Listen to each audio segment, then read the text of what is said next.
habían 2 o 3 de ustedes que estaban aquí el domingo pasado, y luego estoy consciente de que mi esposa les envió un breve resumen de lo que dijimos. Ahora lo comparto otra vez para toda la iglesia y para que quede grabado allí para el pueblo de Dios. Quiero que abran sus Biblias en el libro 2 de las Crónicas. El título es devocional exclusivamente para el pueblo de Dios. Así lo titulo. Exclusivamente para el pueblo de Dios. Y dice la palabra de Dios: el que tiene oídos para oír, oiga. Y dice también: oigan o dejen de oír.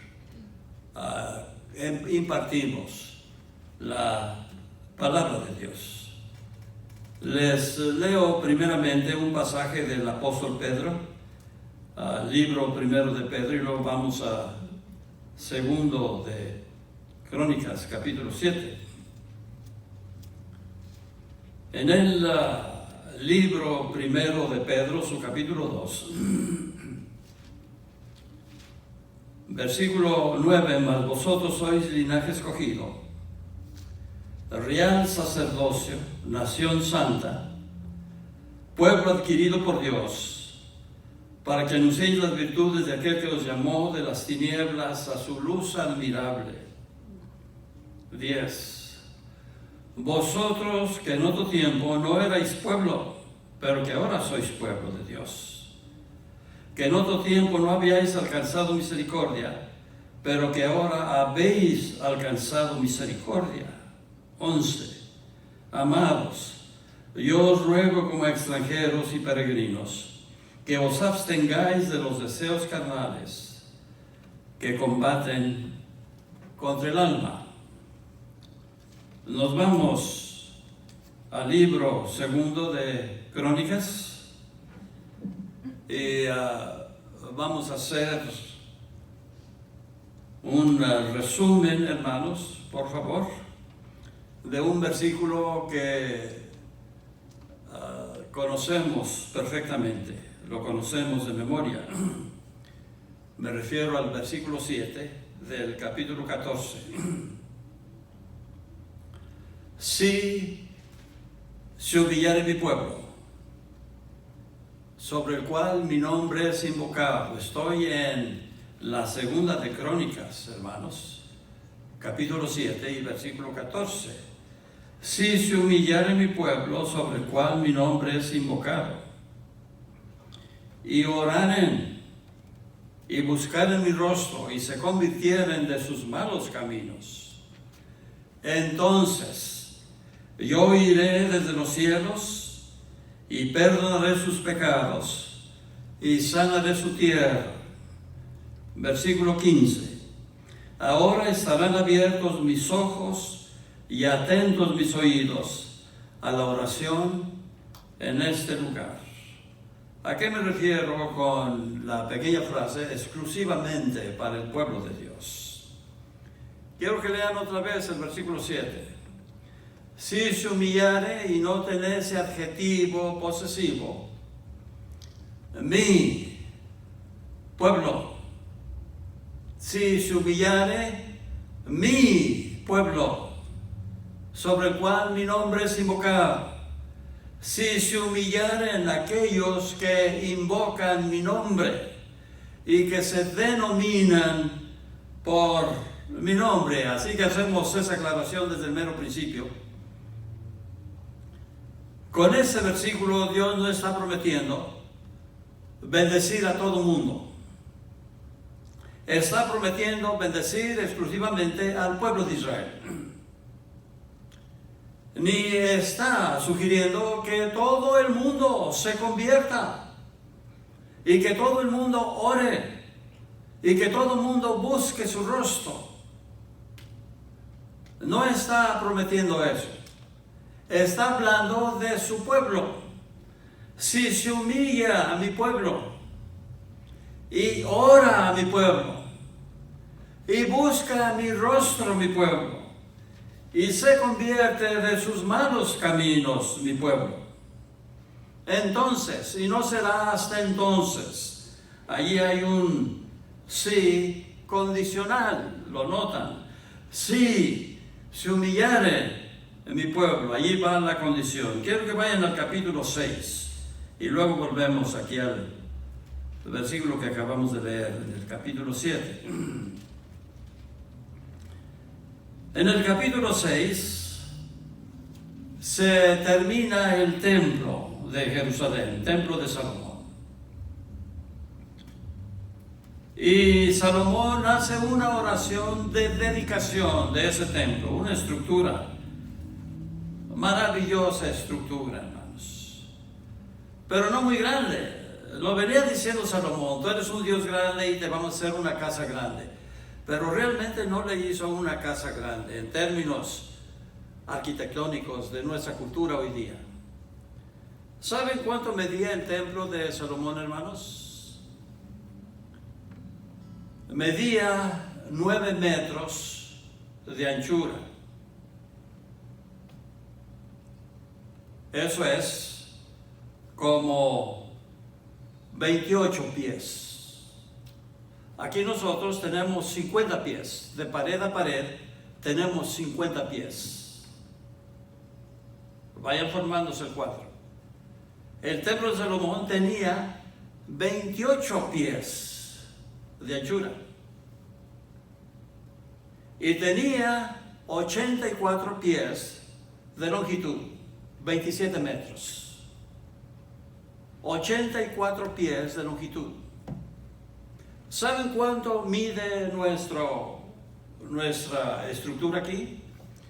Mide 100 pies. Nosotros estamos ocupando 50 pies. Aquí estamos en un cuadro de 50 pies. De esa pared acá son 50 pies. Y los otros 50 pies van de esa pared para allá, y tenemos el comedor y los salones de clase y la cocina. Así que el templo de Jerusalén cabía perfectamente bien, incluyendo el lugar santísimo de 15 pies cuadrados, cabía perfectamente bien en esta estructura. Así que no era un enorme templo. Y Salomón lo dijo: tú eres un Dios grande y te vamos a edificar casa grande. El atrio era muy grande. El atrio era de paredes de piedra sólida, todo alrededor del templo, y ese lugar sí era muy amplio. Medía 300 por 600 pies, amplísimo. Y allí en medio estaba ese enorme templo, decía Salomón.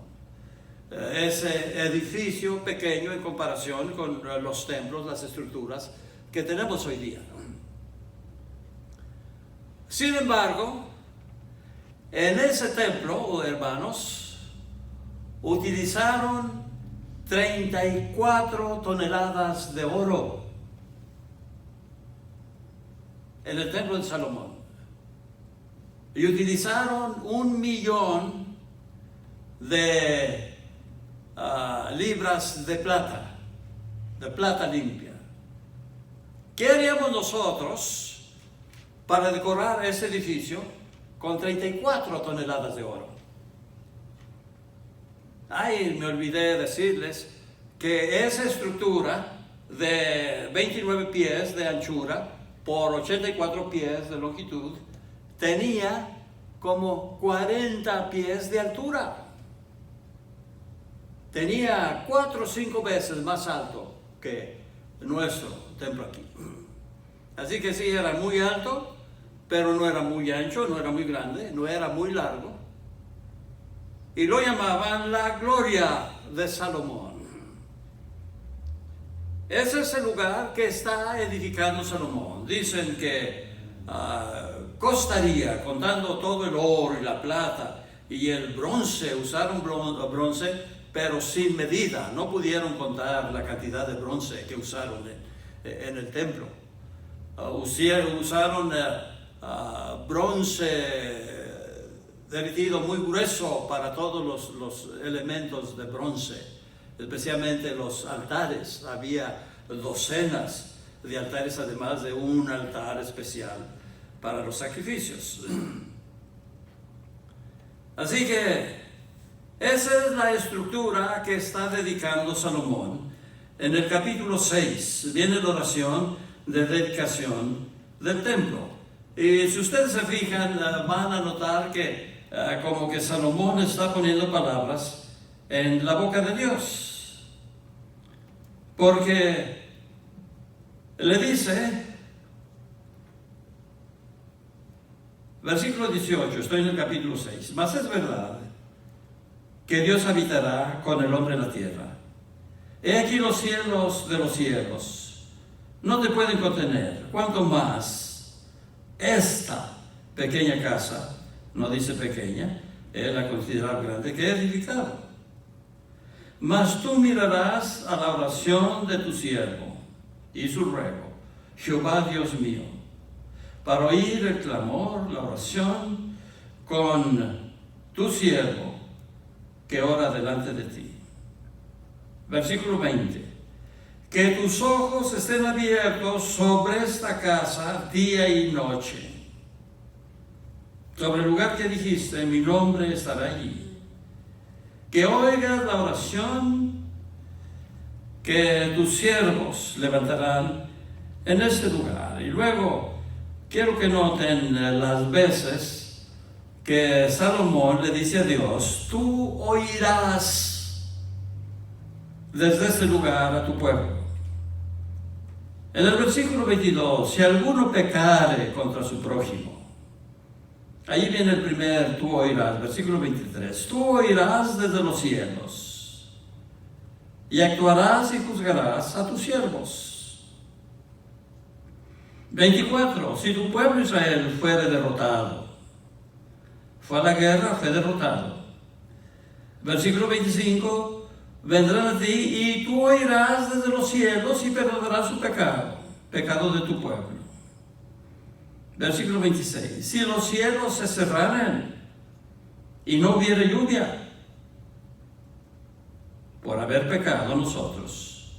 Versículo 27, tú oirás en los cielos y perdonarás. Versículo 28, si hubiera hambre en la tierra, o hubiera pestilencia, es lo que estamos sufriendo ahora nosotros.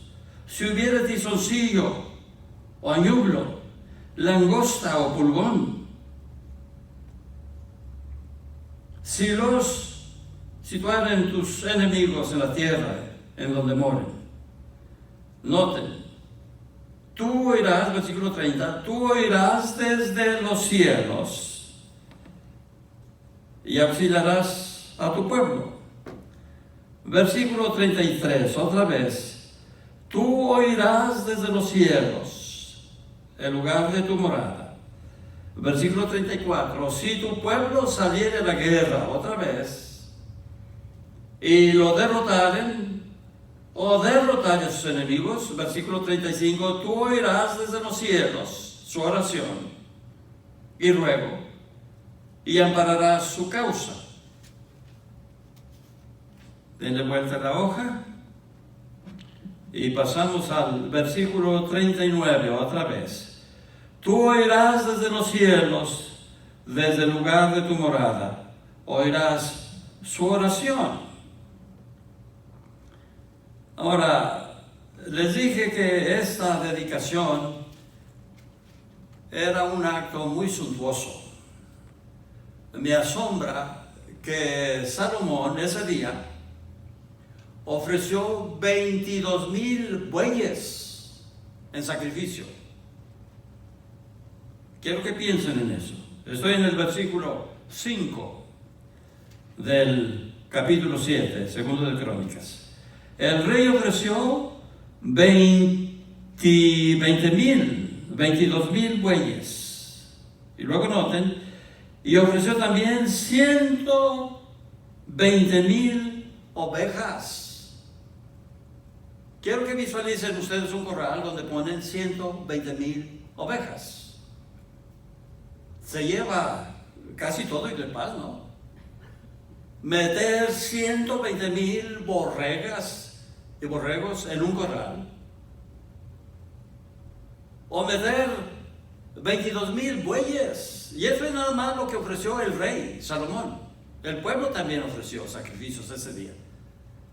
Así que fueron días, creo que más de una semana, cerca de 2 semanas, que hubo regocijo y hubo día de campo, día de comer carne.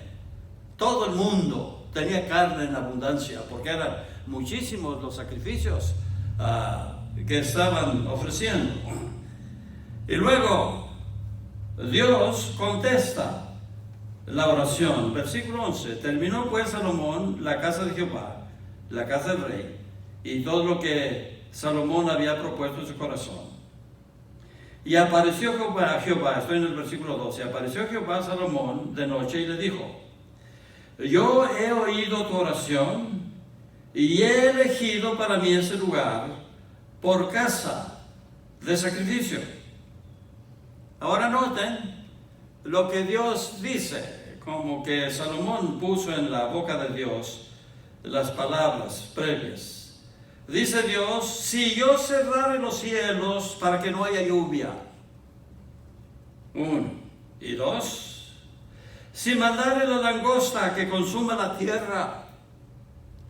Y la langosta venía con distintas especies, ¿verdad? Venía el saltón, el revoltón, la oruga y otras plagas.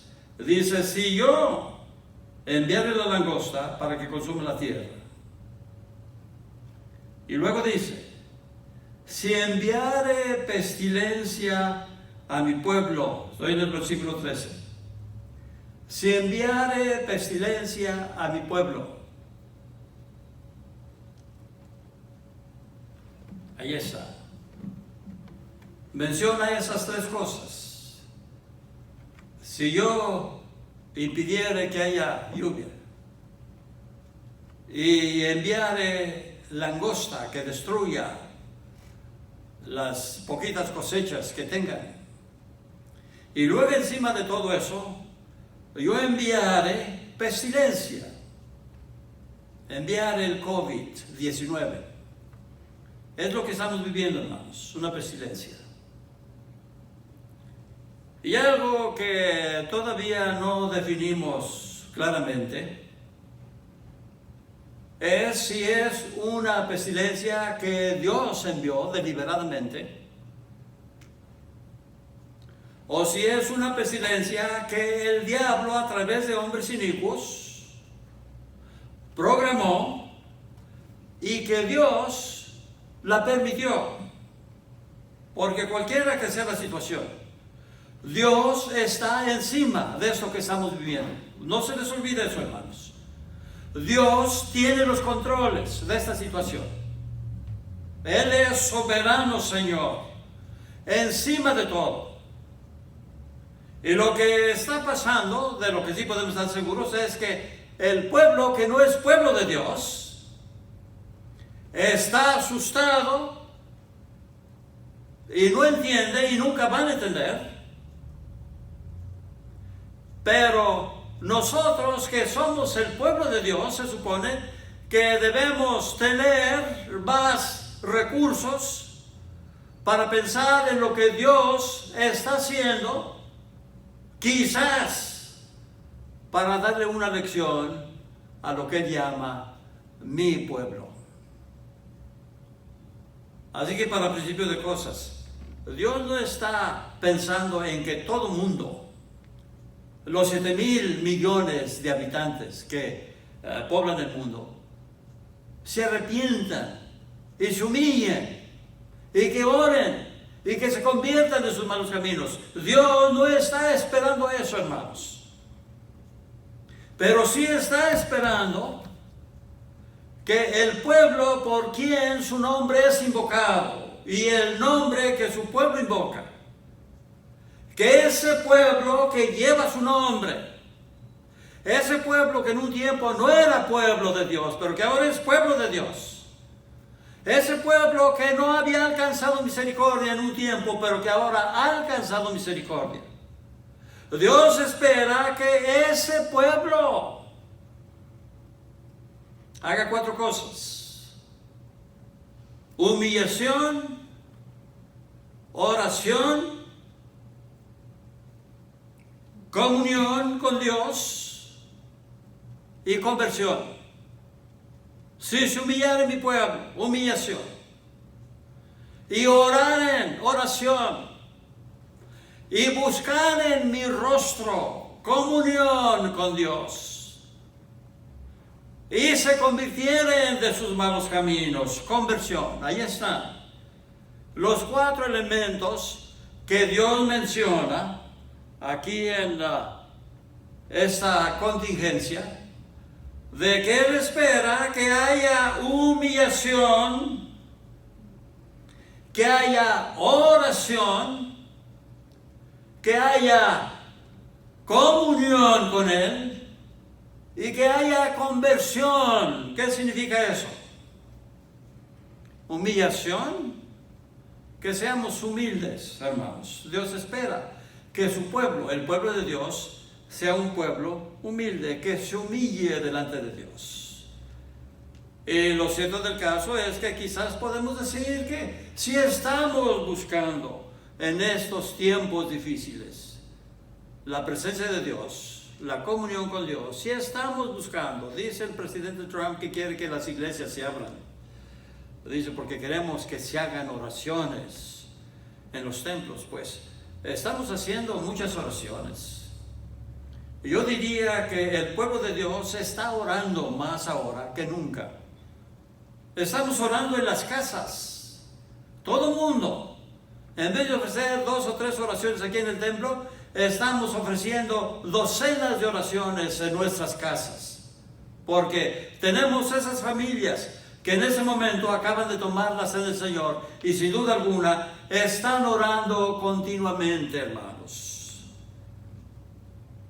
Yo sé que todos nosotros estamos orando unos por otros.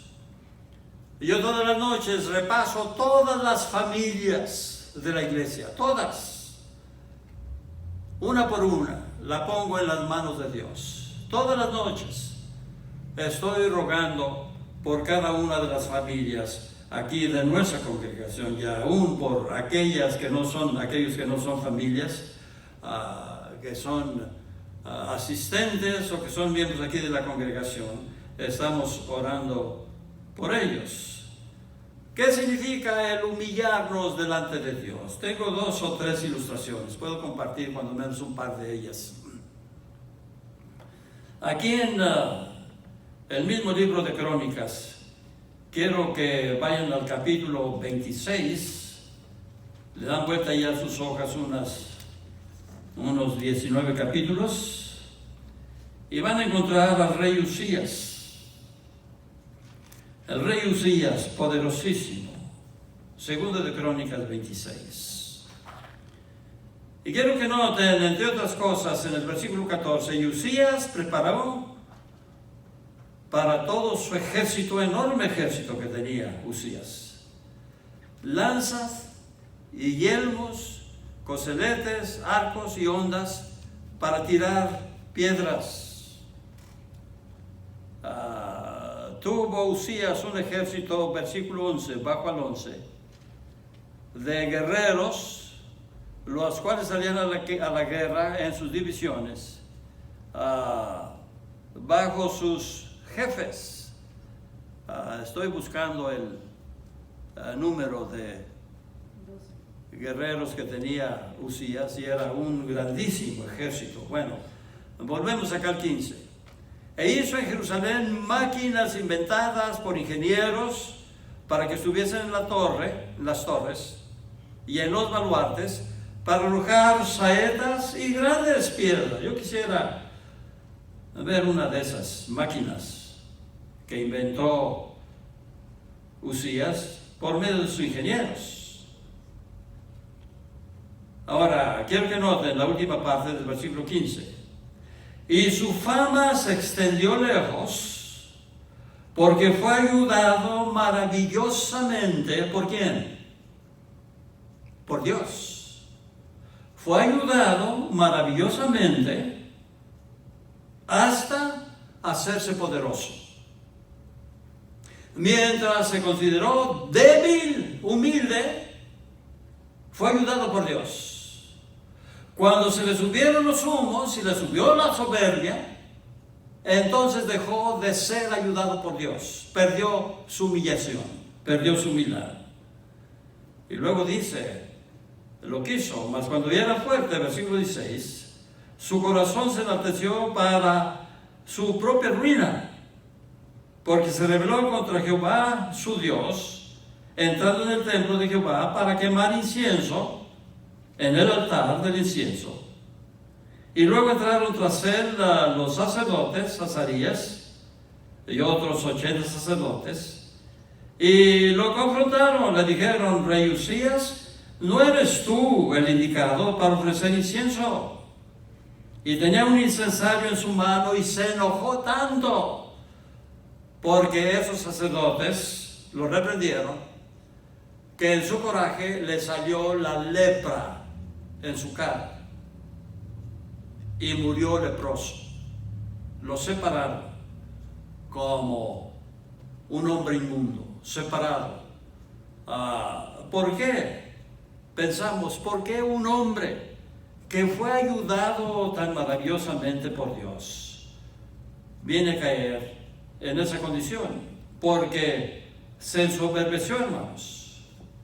Ahí está, perder la humillación delante de Dios. Tengo otra ilustración. Me refiero a Nabucodonosor. Nabucodonosor tuvo un sueño y se le olvidó el sueño. Pero el sueño había soñado un árbol, enorme árbol, que llenaba toda la tierra. Había fruta, había nidos, venían los animales y vivían debajo de ese árbol. Y llama a sus magos, y sus magos no pueden ni siquiera interpretar el sueño porque no lo conocían, y a Nabucodonosor se le olvidó el sueño. Así que viene Daniel, y Daniel le dice, mira, rey Nabucodonosor, este fue tu sueño. Y ese árbol eres tú, rey Nabucodonosor, eres tú. Te has enseñoreado del mundo, matas al que quieres matar y das vida al que quieres dar vida. Estás lleno de soberbia. Y le dijo, ¿sabes lo que va a pasar contigo? Que te vas a ir al monte a vivir como buey por 7 años. Y vas a vivir desnudo como una bestia. Te va a crecer el pelo. Te van a crecer las uñas como de animal. Y vas a comer zacate y hierba del campo por 7 años por causa de tu soberbia. Después de eso, sale un día de su palacio y ve la gran Babilonia y dice, ¿no es esta la Babilonia que yo mismo edifiqué para mi propia gloria? En ese momento viene lo que Daniel había predicho de él. Se le va el control de la mente, lo envían al campo a vivir como un animal por 7 años. Y allá, después de 7 años, le vuelve Dios a dar su salud. Y vuelve y toma posesión de su reino, y vienen y lo alaban. Y luego dice, ahora alabo y bendigo al Dios de Daniel. Dios es soberano Señor. Ahí está, hermanos, lo que significa humillarse uno delante de Dios o hacer las cosas con soberbia.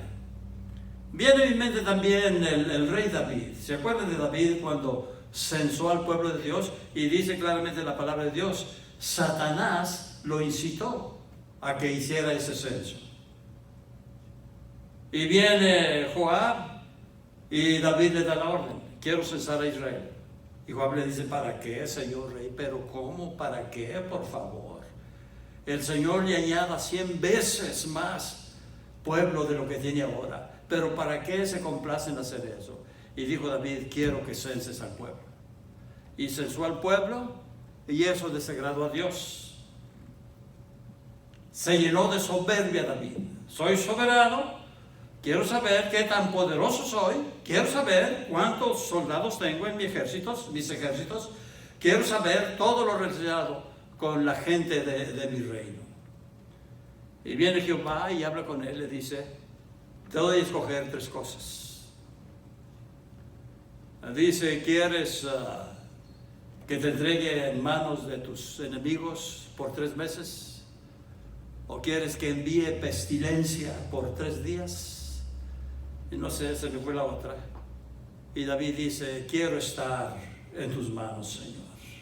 No quiero que me sueltes a las manos de mis enemigos. Y Dios envía una pestilencia que mató a 70,000 de Israel en menos de 3 días. Mató a 70,000 personas por causa de ese pecado de soberbia del rey David. Así que ahí está. Si se humillare mi pueblo, sobre el cual mi nombre es invocado, y oraren y buscaren mi rostro. Dios desea la comunión de su pueblo, tanto o más como nosotros deseamos la comunión de nuestra familia.